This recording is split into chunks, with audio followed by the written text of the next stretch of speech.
Drew, it seemed like you get off to a slow start. The bench comes in, sparks something. What was going on that you, as a whole, you weren't able to kind of maintain that little momentum you got earlier on in the second quarter?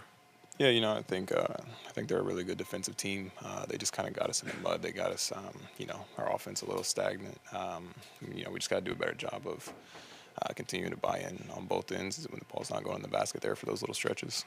Nights like this where things just don't seem to be working, but how is that in the game where you're trying to look for solutions as the game goes on and they're just not coming? What are you kind of looking for as keys to try to get going? Yeah, I think at that point you just got to try to make some inspiring plays, like try to breathe a little bit of life into, all it takes is one or two big defensive stops or something like that to kind of spark a run.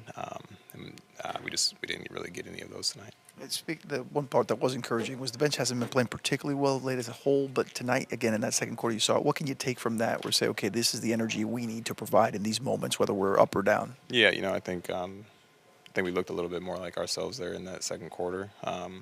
Just trying to get us back into the game, try to provide a little bit of that spark. But I think at the end of the day, we're here to win games, and so we got to try to maintain that throughout the whole 48, both units, everybody that steps on that floor. Finally, you get in funks like this where you're just not winning games in any formula, whether you're shooting well or not.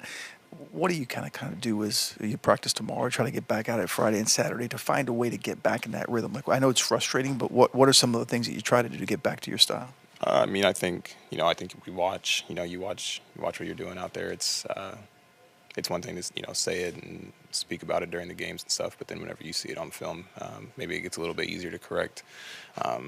Just got to have maybe some tough conversations, make sure that we're all coming together as a team. Just fighting for the same goal.